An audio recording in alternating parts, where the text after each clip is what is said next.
let's talk about what I think are the top 10 best mid-game cards. Now, before I get into that little confession, I have really been hoping that I get the new expansion by now because I'm holding off a bunch of video series. Like, I'm not doing any more like card type tier lists or the Dream Hand or a few others that I think just make more sense once I get a look at all the new cards. The Prelude tier list, especially. Um, and so yeah, I'm running out of like videos uh, to do. So I went for another top 10. Once I get like I'm gonna break down every new card. I'm gonna do a bunch of Dream Hunt videos, which I've left in the back. And then I'm also gonna update all my tier lists. And I have all of this stuff planned, but I was hoping I would get that email telling me that my delivery is coming, and I haven't yet. And this may be the hardest thing I have to do in my life. This is the hardest thing I've ever had to do in my entire life. I haven't had a very hard life. But yeah, anyway, let's get into the video. So, top 10 mid-game cards, sorry. What do I mean by that? These are cards that usually are played in the middle. They cannot be played earlier either because of requirements or because it's not yet, in 99% of games, it's not doesn't go with good strategy. And although they all cards can be played late, but usually the effect is not as efficient at this point. That's pretty much what a late game card is. Now, a few examples of things that I wouldn't include are, for example, AI Central, which it's not that hard really with Preludes and Research to get 3 science tags. A few more science tags and it is. But 3, really not hard. Or things, but I mean, obviously, Earth Catapult is a card that is great at every point in the game. Even last gen, it might pay off, but you want to get it done early. So anything that you can get done early and you want to get done really early, that's not gonna be here. And then there are late point cards like Large Convoy, which, I mean, you might have an animal in the mid game. It's not that rare, really, but usually you wait for your animal. Usually it's gonna be the last 3 gens. Because you want to wait for your animal, and so it's like the top 10 is going to be cards that are almost entirely played gens, let's say 4 to 7. So let's begin. Now at number 10 we have Spaceport. Okay, so Spaceport is a weird card. Now it gives you an extra fleet, which means you can now trade twice per turn. However, it also costs 1 energy, which means you basically have to have 7 energy to play it. And then it places a city, which doesn't really go. And I'll be honest, there are times when this card is like, I just can't afford this. You still have to block it though, probably because you really don't want to give fleets to other players, but there are other times where this is just everything you need.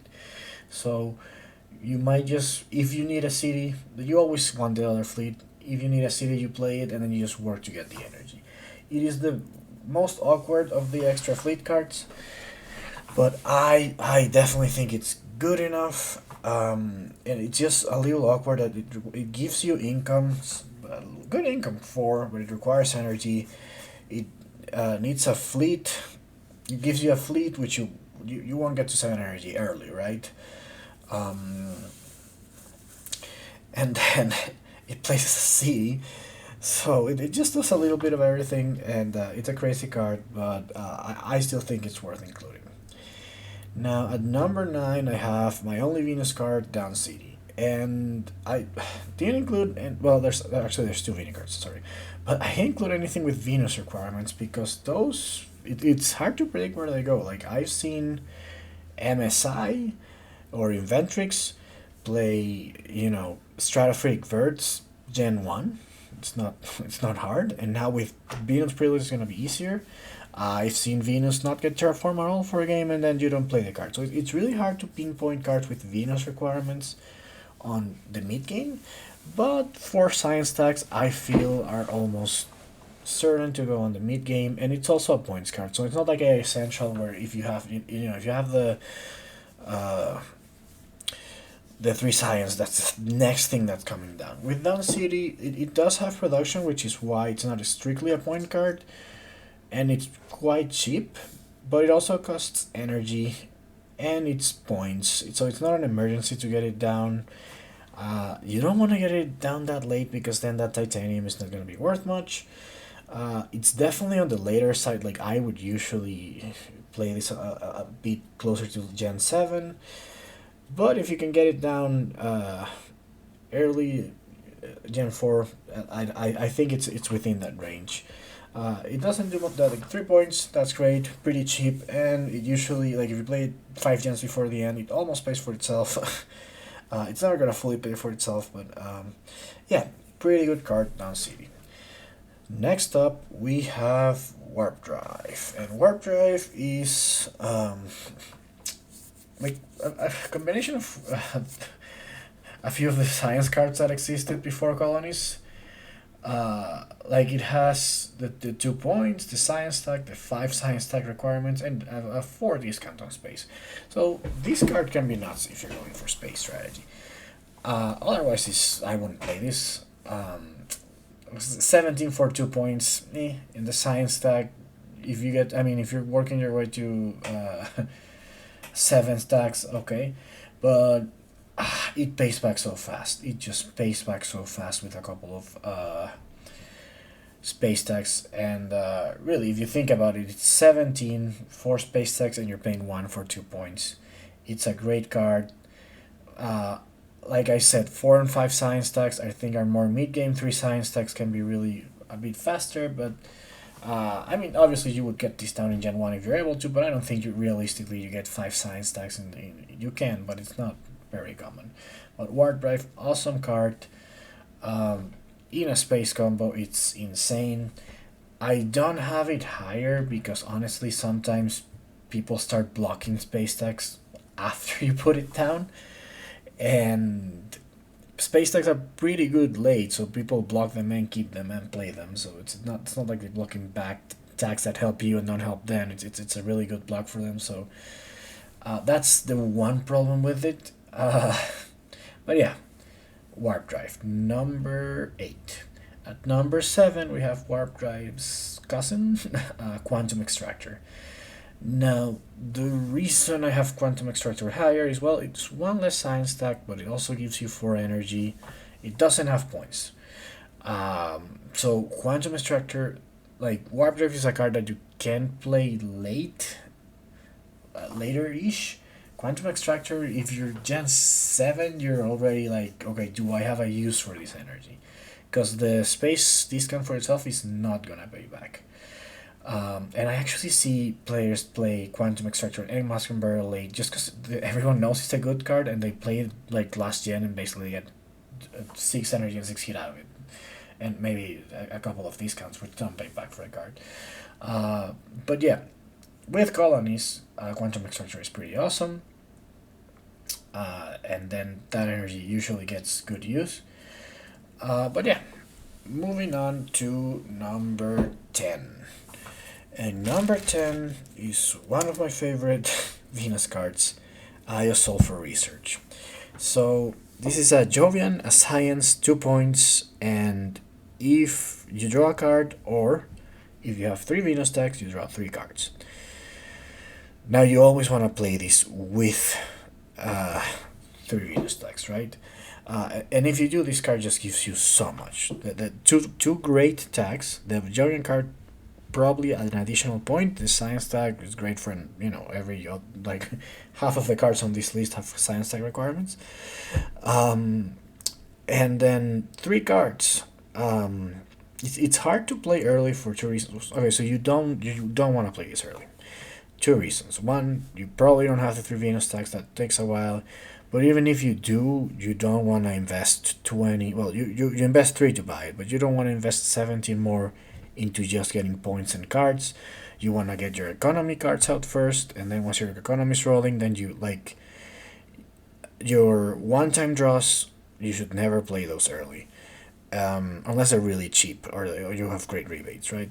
Um, but you never want to play this card early because I mean, it's not giving you a turn-based draw. You're gonna draw three cards anyway when it comes down, and you want to be able to afford it. I see players choke on cards like these where they just draw a bunch of cards and they can't get them down, and then you rush the game and then they lose. Um, so even though three Venus stacks are not crazy difficult, they can be, but they're not crazy difficult to do early. This is definitely a midpoint mid card. You don't want to play this super late because there aren't that many cards that are useful late, and so you're probably wasting some of your draws, right? So that's the other thing. For generally, cards that are one-time draws like Research or Sulphur Research, or Venus has a few ones like Sponsored Academies, Atlanta Planitia Lab. Those are cards that you want to get down in the middle game because you want to have your eco rolling to play the cards that you draw, and you want to play them at a point where a lot of cards are still useful for you so that your three draws are worth something, right? So at number 6, Sulphur Research. At number 5, Maskenberg. I mean, I don't think I need to explain a lot with this one. It gives you 6 energy. That's enough to make 2 trades a turn. But it's also like playing Prelude. If you're playing Prelude, only Prelude and Venus, then I mean, you just use that energy for anything. Um, it has a 2 space. Just the value on this card is insane. It's a bit tricky, again, like Quantum, because it doesn't have any value late and it has a big requirement of 5 science stacks. But if you get your science stack plays in the mid game, you'll find some use for that energy. Things like Dawn City or with colonies, then you don't even need to think about it too much. So I thought it would be higher, but honestly, I running through the decks, I ran into some cards that I just like more mid game and I think can be more game breaking. Speaking of which, NRA. Again, NRA is one of the, like, you can play NRA. You always want to play NRA with the plant tax, the 3 plant tax for the 4 production. You can do that Gen 1 or 2. I've seen it. It's rare though. Most of the time, you're gonna go Gen, like, just you want to get this earlier, Gen 4 or 5. Like, if you have this in your hand, you're gonna focus on getting plant tax and playing plant preludes or wild tax, right? But it's hard to get plant tax, especially early, and you might have to shoot yourself in the foot a little with something like Lichen or Adapted Lichen, right? So yeah, NRA usually I would say comes down Gen 4, Gen 5. If you're doing Gen 7, it's still good but not as impactful. But this is just an amazing card, game breaking. Reason it's not higher, it's I think it only goes with one strategy. That's a pretty good strategy, and otherwise it's a huge investment. Which brings me to number 3, which is insects. And for insects, I have the same. I like insects more than NRA. Now, insects has a requirement of 6% oxygen. That's rarely gonna be the first 2 or 3 gens. It's not easy to get it 4 or 5 really, but just this one that the payoff is too much for what it costs. And insects you can even play late for a greenery. That's a rare scenario. You wanna if you get to 5 plant tags, you wanna play insects Gen 6. That's great, right? You don't wanna wait for 8 and play it late. But if you draw it late, it's not the worst. Like if it gives you a full greenery, then it's probably worth it, right? Greenery for that much money. But yeah, I like insects a little more than NRA. And same problem. It only goes with one strategy, although with wild text you can actually like play insects and it's nice sometimes. It's like a stupid plant tag and like 2 wild tags and you get some plant production. It's not a huge investment into plant production, so yeah, number 3. Number two, Spaceport Colony. I love this card. It does so much and it's all connected, right? It's like the opposite of Spaceport. Well, it does so much and it's all disconnected. Now, you need a colony, which is fine. But then you place a colony, and it's one of the few cards that lets you place on a tile where you already have a colony, and it gives you an extra fleet. Now, sometimes you see players go early with this, even though they don't have the fleet, just to secure a spot on like a second spot on a great colony. It is a major investment though. That's gonna like kill your economy because you're not gonna see anything from it. Um, I mean, you see the colony bonus obviously and and the trading bonus, but it takes a while, and that's it's 27. It's 10 more than something that a regular colony would give you. But I do see people throw this early for the uh, to secure the last spot on a good colony. Um, I prefer it mid game once you can get your second fleet going easier because yeah, otherwise it's too big an investment. But yeah, it just does so much. It gives you the colony on the same spot, the extra fleet, and it's gonna give you points. Now, on multiplayer games, so here's the thing: on a two-player game, you're pretty much guaranteed a second spot on the colony of your choice, unless your opponent actually plays one of the few other cards that does that on that colony. But then the points you're gonna see 4 points. Sorry, four colonies for 2 points at most. More player games, you're gonna have to fight more for that space on the colonies, but you might see 4 points, which is great. Just Spaceport Colony is just fantastic. And it, like I said, it's all connected. It's just a little bit too pricey, and the reason it's not number one is that, um, and the fact that sometimes you don't have a good use for that colony. You want the fleet. Like say you already have two colonies, two different moons, and the better moon is full. Um, then you draw this card. You want the extra fleet, but you really don't want to double down on your other colony, or you don't want to go to any of the other colonies, so you end up like maybe not doing something that's ideal. Um, that's why it's my this is a great card, right? But it's not as good as number one to me, which is Skydogs. And I know most people would disagree and think Spaceport Colony is better, but I just love Skydogs so much. Um, the requirement, the two Earth tags are really easy, especially with colonies, by the mid game.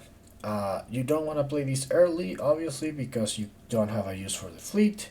The -1 discount may be good, but you're better off developing your eco and paying one more for cards until you can actually use your second fleet. Because otherwise, you're just like paying a lot for -1 discount. It's not like Research Outpost, right? But and it also has a two Earth tag requirement, so I would go for the mid game with this one, early mid game if possible. So Gen 4 or 5. It gives you 2 points, it gives you the extra fleet, and it gives you a discount of one on every card. Which is just unlike Spaceport Colony. So Spaceport has three completely disconnected things that it does. Spaceport Colony has three great connected things that it does, like it gives you points for colonies, a colony, and a trade fleet. Skydogs just does three disconnected things that are great on their own, always. So you have the three scenarios here. You always want a second fleet. You always want 2 points. You always want a -1 discount, right? So it's kind of funny how those three cards work. They all do three things. One, three disconnected things. The other three things that connect are great together. Skydogs does three things that are just great independently, so it doesn't matter that they're together. You always want these effects. And so this is my favorite card from the Colony block. And yeah, I think it's the best mid game card. But yeah, anyway, let me know what you think. I hope you liked the video, and see you next time.